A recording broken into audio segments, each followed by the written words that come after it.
એટલે જ્યારે macro state આપણે કન્સિડર કરીએ છીએ તો મેક્રો સ્ટેટમાં ઓર્ડર ઇઝ નોટ ઇમ્પોર્ટન્ટ. એટલે મેક્રો સ્ટેટની આપ ડેફિનેશન આપ જોઈ શકો છો કે macro state must be considered while determining the properties of a system but not micro state. એટલે આપ જોશો કે ફર્સ્ટ બે કોલમ છે એ માઇક્રો સ્ટેટ્સ છે, જ્યારે થર્ડ કોલમ જે છે એ મેક્રો સ્ટેટ છે.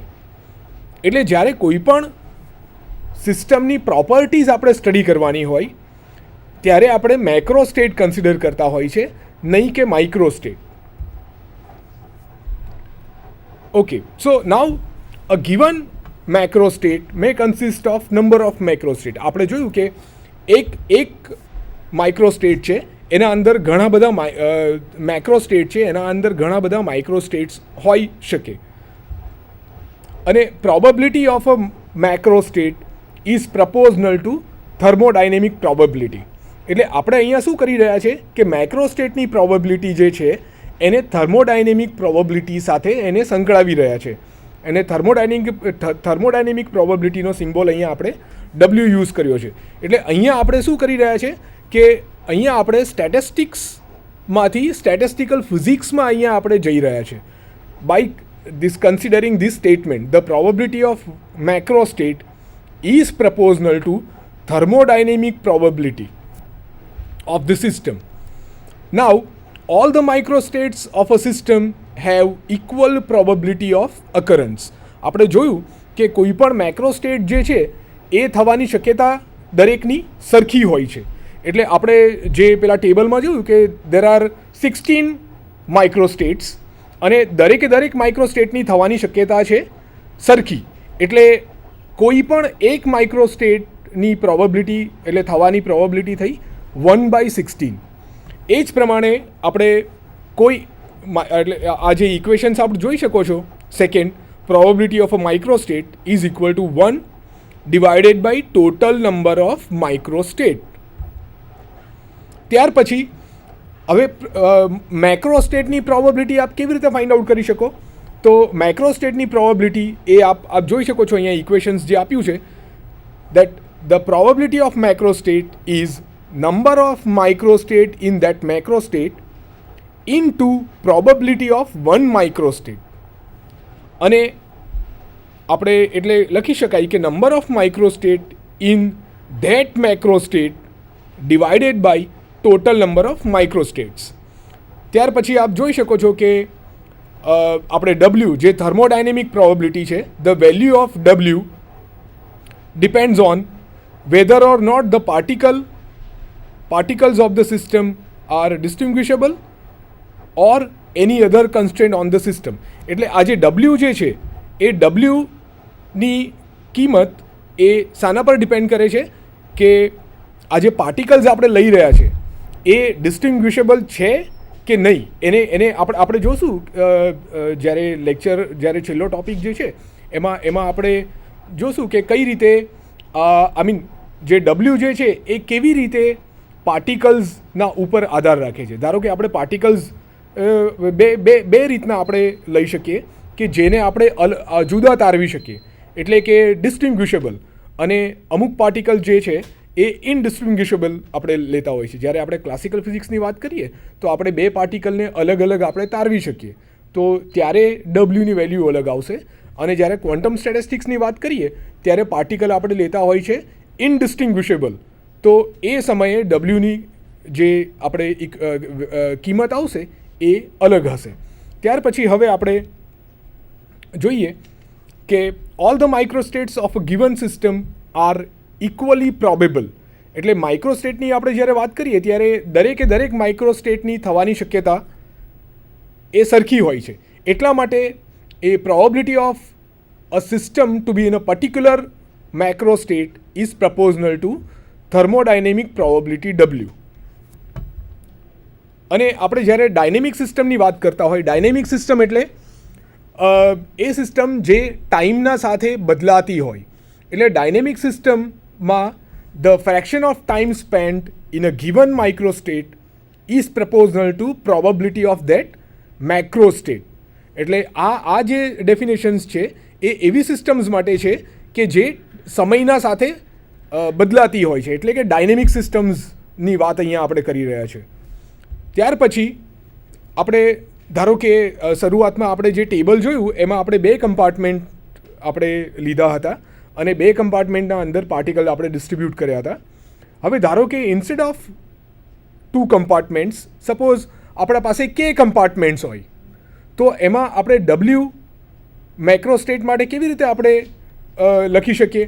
તો એના માટેનું ઇક્વેશન છે કે W તમે આ રીતે લખી શકો, n ફેક્ટોરિયલ ડિવાઇડેડ બાય બ્રેકેટમાં n1 ફેક્ટોરિયલ, n2 ફેક્ટોરિયલ અને nk ફેક્ટોરિયલ. હવે આ n શું છે? તો એ ટોટલ નંબર ઓફ ઓબ્જેક્ટ્સ અને k શું છે? એ ટોટલ કમ્પાર્ટમેન્ટ્સ. અને n1 જે છે એ ફર્સ્ટ કમ્પાર્ટમેન્ટમાં રહેલા ઓબ્જેક્ટની સંખ્યા, n2 એ સેકન્ડ કમ્પાર્ટમેન્ટમાં રહેલા ઓબ્જેક્ટ્સની સંખ્યા અને એ જ પ્રમાણે nk જે છે એ kth કમ્પાર્ટમેન્ટમાં રહેલા ઓબ્જેક્ટની સંખ્યા. અને આપણે જ્યારે દરેક કમ્પાર્ટમેન્ટના ઓબ્જેક્ટનો આપણે સમ કરીએ તો આપણને ટોટલ જે ઓબ્જેક્ટ આપણે ડિસ્ટ્રીબ્યુટ કર્યા હતા એટલા ઓબ્જેક્ટ્સ આપણને મળે. એટલે આ નીચે જે ઇક્વેશન્સ આપ્યું છે, n is equal two n1 plus n2 plus nk up to nk. એટલે અહીંયા આપણે બધા જ જે ઓબ્જેક્ટ્સ છે એનું સમ કરી રહ્યા છે. હવે ધારો કે આપણે જે K કમ્પાર્ટમેન્ટ છે એના અંદર આપણે ith કમ્પાર્ટમેન્ટ આપણે લઈએ, ટોટલ K કમ્પાર્ટમેન્ટ છે એમાંથી આપણે ith કમ્પાર્ટમેન્ટ લઈએ. ધારો કે એ ith કમ્પાર્ટમેન્ટના અંદર નાના સેલ્સ છે, સપોઝ GI સેલ્સ છે. આપણે ith કમ્પાર્ટમેન્ટ લીધું, એના અંદર GI સેલ્સ છે. તો પછી આપણે જે આ થર્મોડાયનેમિક પ્રોબેબિલિટી જે આપણે લખીએ એમાં આપણે આ પ્રમાણે લખી શકીએ કે જ્યારે આપણે GI સેલ્સ કન્સિડર કર્યા હોય ત્યારે કોઈ એક પર્ટિક્યુલર કમ્પાર્ટમેન્ટમાં, ત્યારે તમે પ્રોબેબિલિટી લખી શકો, thermodynamic probability is equal to n factorial અને pi, where this product is going from I equal to 1 to K. I mean, we are considering product here. We are considering all the compartments in this product. એટલે અહીંયા છે GI raised to ni factorial. ni જે છે એ ith કમ્પાર્ટમેન્ટમાં રહેલા ઓબ્જેક્ટની સંખ્યા. અને આપ નીચે જોઈ શકો છો કે આ સેમ કન્ડિશન છે જેની આપણે પાછળની જે સ્લાઇડ આપણે એમાં વાત કરી. હવે આપણે અહીંયા સ્ટેટિસ્ટિકલ બોર્ડ વિશે વાત કરીશું કે સ્ટેટિસ્ટિકલ બોર્ડ બેઝિકલી એ શાના માટે એનો ઉપયોગ થાય છે? તો અમુક સ્ટેટિસ્ટિકલ અનસર્ટેનિટીઝ જે છે અને રેન્ડમ નેચર ઓફ ફિઝિકલ ફિનોમિનન એ સમજવા માટે આપણે સ્ટેટિસ્ટિકલ બોર્ડનો અહીંયા ઉપયોગ કરીશું. હવે સ્ટેટિસ્ટિકલ બોર્ડ બેઝિકલી શું છે એ પહેલાં આપણે સમજી લઈએ. તો અત્યારની આપ સ્લાઇડમાં ધ્યાન આપો. તો જે સ્ટેટિસ્ટિકલ ફિનોમિનન્સ છે, રેડિયો એક્ટિવ ડીકે છે, ત્યાર પછી રેન્ડમ નેચર ઓફ ફિઝિકલ ફિનોમિનન છે, એ સમજવા માટે આપણે આ સ્ટેટિસ્ટિકલ બોર્ડ ડિઝાઇન કર્યું છે. તો સૌથી પહેલાં આપણે લઈએ statistical fluctuations. Now what are statistical fluctuations? So for an example, આપ ધારો કે કોઈ ઓબ્ઝર્વેશન, આપ કોઈ એક એક્સપેરિમેન્ટ કરી રહ્યા છો. આપ લેબોરેટરીના અંદર ધારો કે કોઈ ઓબ્ઝર્વેશન લેતા હોઈએ છીએ, ત્યારે આપણે એ ઓબ્ઝર્વેશન ઘણી વખત રિપીટ કરતા હોય છે, 10 વખત 20 વખત.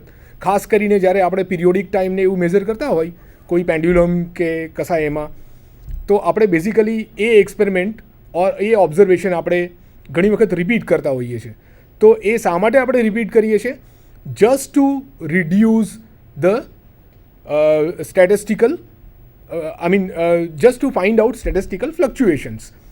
એટલે એમાં ધારો કે આપણે એક જ ઓબ્ઝર્વેશન આપ રિપીટ કરશો વારે વારે તો પણ ઘણી વખત આપણને અલગ અલગ રિઝલ્ટ મળતા હોઈએ છે. અને આપણે ધારો કે તમે 20 ઓબ્ઝર્વેશન્સ લીધા અને પછી આપણે આગળની પ્રોસેસમાં, એટલે ધારો કે ઓબ્ઝર્વેશન પછી તમે કેલ્ક્યુલેશન્સ કરતા હોઈએ છીએ, ત્યારે એમાં આપણે મીન જે ઓબ્ઝર્વેશન્સ આપણે લીધા એનો મીન આપણે આગળના કેલ્ક્યુલેશનમાં ઉપયોગ કરતા હોઈએ છીએ. હવે મીન લઈને તમે જે ઓબ્ઝર્વેશન તમારું આવ્યું એમાંથી તમે મીન સબટ્રેક્ટ કરો તો તમને ફ્લક્ચ્યુએશન મળશે. એ રીતે તમે ધારો કે 20 ઓબ્ઝર્વેશન્સ છે તમારા પાસે, તો તમને 20 એ ફ્લક્ચ્યુએશન્સ મળશે. હવે આ ફ્લક્ચ્યુએશન્સને તમે ધારો કે પ્લોટ કરશો તો તમને એક પર્ટિક્યુલર ડિસ્ટ્રીબ્યુશન મળશે. હવે આ દરેક ફ્લક્ચ્યુએશન્સ માટે આ વસ્તુ સાચી છે.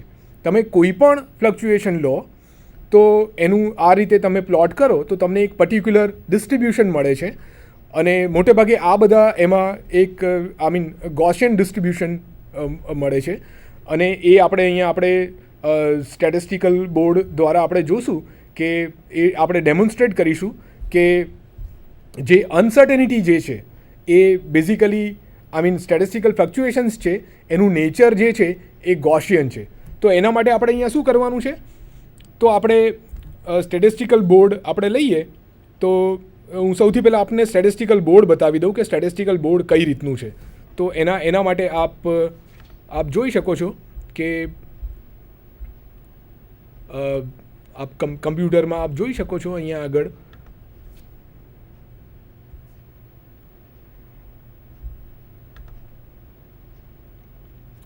આપ અહીંયા એક બોર્ડ છે, એના અંદર આ જે બોર્ડ છે એ 50 બાય 50 સેલ છે. એટલે કે અહીંયા એના અંદર 50 × 50 એટલે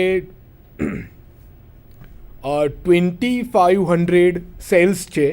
અને આપ જોઈ શકો છો કે એના અંદર બ્લેક ડોટ્સ પણ છે. એટલે વ્હાઇટ ડોટ છે અને બ્લેક ડોટ્સ છે. એટલે વ્હાઇટ બેકગ્રાઉન્ડના અંદર બ્લેક ડોટ્સ છે. એ અહીંયા સિલેક્ટ કર્યા છે 10%. એટલે 2500ના 10% અહીંયા બ્લેક ડોટ્સ છે અને એ રેન્ડમલી ડિસ્ટ્રીબ્યુટ કર્યા છે. આપ જોઈ શકો છો. એટલે આને સ્ટેટિસ્ટિકલ બોર્ડ કહેવાય. હવે હું અહીંયા આ જે પ્રોગ્રામ જે છે એ મેટલેબમાં બનાવ્યું છે. અને આપ જોઈ શકો છો કે અહીંયા સપોઝ હું 50ના જગ્યા પર હું 20 કરીશ અહીંયા, તો આપ જોઈ શકો છો કે આ 20 બાય 20નું આ બોર્ડ છે. એટલે અંદર 400 નાના બ્લોક્સ છે, સ્ક્વેર બ્લોક્સ. અને એમાંથી 10% જે છે એ બ્લેક લીધા છે અને એ રેન્ડમ છે. એટલે હું અહીંયા ક્રિએટ બોર્ડ કરીશ ત્યારે આ રેન્ડમ જે પોઈન્ટ્સ છે એ બદલાતા રહેશે. એટલે આપ જોઈ શકો છો કે અહીંયા બ્લેક જે ડોટ્સ છે, એટલે આ સ્ટેટિસ્ટિકલ બોર્ડમાં આ બ્લેક ડોટ્સ આપણે 10% રાખ્યા છે. હવે હું 50 કરીશ. અહીંયા આપ જોઈ શકો છો કે અહીંયા આ 50 બાય 50નું આ સ્ટેટિસ્ટિકલ બોર્ડ છે અને એમાં 10% જે છે એ બ્લેક ડોટ્સ છે. હવે એમાં આપણે શું કરી રહ્યા છે કે 100 ડાઇસ અહીંયા આપણે થ્રો કરી રહ્યા છે. એટલે જ્યારે અહીંયા થ્રો ડાઇસ હું કરીશ તો આપ જોશો કે અહીંયા થ્રો ડાઇસ હું કરીશ ત્યારે આપ જોઈ શકો છો કે અમુક જે ડોટ્સ છે એ ગ્રીન છે અને અમુક ડોટ્સ જે આપ જોશો કે એ રેડ છે. મોટું નહીં થાય. તો આપ અહીંયા જોઈ શકો છો કે ગ્રીન અને રેડ આપ ડોટ્સ જોઈ શકો છો. બ્લેક પણ આપણને દેખાય છે. એટલે આપણે જે ડાઇસ જે છે અહીંયા થ્રો કર્યા છે એમાંથી જે ડાઇસ બ્લેક એના ઉપર છે, એટલે કે જે બ્લેક સ્ક્વેરના ઉપર જે ગયા છે એનો કલર અલગ છે અને જે વ્હાઇટના ઉપર છે એનો કલર અલગ છે. હવે આપણે ફરીથી ડાઇસ થ્રો કરીશું તો આપ જોઈ શકો છો કે એ બદલાતું રહેશે. તો આ જ પ્રમાણે તમે આ થ્રો ડાઇસ કરો અને આ રીતે તમને એટલે અહીંયા આપણે શું કરવાનું છે કે જે ડાઇસ કેટલા ડાઇસ એ બ્લેક ડોટ ઉપર આવે છે એ કાઉન્ટ કરવાનું છે. તો આપ અહીંયા જોશો number of dice on black, તો હાલ 7 છે. આપ અહીંયા ગણી શકો છો. જે પિંક કલરના જે બોક્સ છે એ કેટલા છે, તો પિંક કલરના બોક્સ આપ અહીંયા ફિગરમાં જોઈ શકો છો એ 7 છે. એટલે એ 7 જે ડાઇસ છે, આપણે જે 100 ડાઇસ અહીંયા ફેંક્યા એમાંથી 7 ડાઇસ એ બ્લેક ઉપર આવ્યા છે. એ જ પ્રમાણે હું અહીંયા થ્રો ડાઇસ કરીશ તો આ નંબર ચેન્જ થતો જશે. એટલે આ છેવટે આપણે જે નંબર ઓફ ડાઇસ જે બ્લેકમાં આવે છે એવા ધારો કે આપણે 100 થ્રો કરીએ અને આપણને એ 100 ઓબ્ઝર્વેશન્સ મળશે. એ બધા ઓબ્ઝર્વેશન્સનું આપણે ધારો કે અહીંયા પ્લોટ કરીએ, આપણે ડિસ્ટ્રીબ્યુશન અહીંયા પ્લોટ કરીએ છીએ. હું અહીંયા નંબર ઓફ ડાઇસ આપણે લીધા છે 100 અને નંબર ઓફ થ્રોઝ પણ આપણે સપોઝ 100 પહેલાં આપણે 50 રાખીએ અને પ્લોટ ડિસ્ટ્રીબ્યુશન. તો આપ જોઈ શકો છો કે આ ડિસ્ટ્રીબ્યુશન જે અહીંયા આવ્યું. હવે આપણે થ્રો વધારતા જશું. અહીંયા ધારો કે 100 થ્રો કરીએ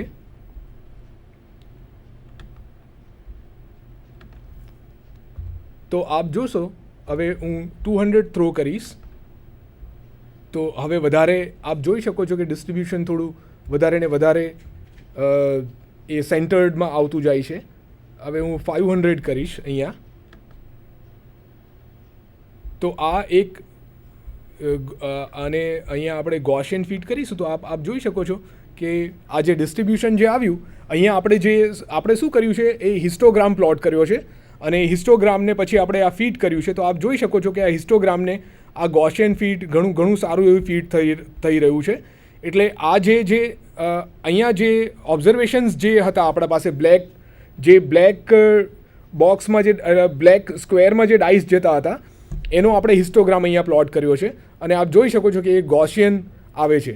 તો this is just because of the statistical fluctuations. એટલે આ જે છે સ્ટેટિસ્ટિકલ બોર્ડથી આપણે આ ગોસિયન ફ્લક્ચ્યુએશન જે છે એ આપણે અહીંયા સમજી શક્યા. હવે આપણે પ્રેઝન્ટેશનની વાત કરીએ તો હવે આપણે સમજીએ જે સ્ટેટિસ્ટિકલ બોર્ડના અંદર જે પ્રક્રિયા જે થઈ હતી એ કઈ રીતે આપણે કર્યું. તો આપણે 100 ડાઇસ લીધા અને એને આપણે થ્રો કર્યા. હવે જે ડાઇસ બ્લેક ઉપર આવ્યા એને આપણે ડેડ ડાઇસ કન્સિડર કર્યા અને એને આપણે સિસ્ટમમાંથી રિમૂવ નહીં કર્યા. એટલે બીજી વખત પણ જ્યારે આપણે થ્રો કર્યા તો 100ના 100 જ રહ્યા. પણ જે પણ બ્લેકમાં જાય છે એને આપણે ડેડ કન્સિડર કરીએ છીએ અને એનું અલગથી આપણે કાઉન્ટ કરીને એક ઓબ્ઝર્વેશન બનાવીએ છીએ. અને આ પ્રોસેસ આપણે રિપીટ કરી. આપણે જે પ્લોટ કર્યું એમાં 50 માટે કર્યું, 100 માટે કર્યું, 200 માટે કર્યું.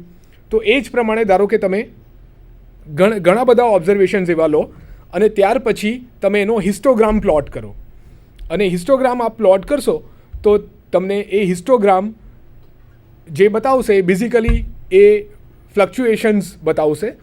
તો the histogram should display you Gaussian distribution with some fluctuations. એટલે એમાં પણ એક્ઝેક્ટલી ગોસિયન નહોતું પણ ફ્લક્ચ્યુએશન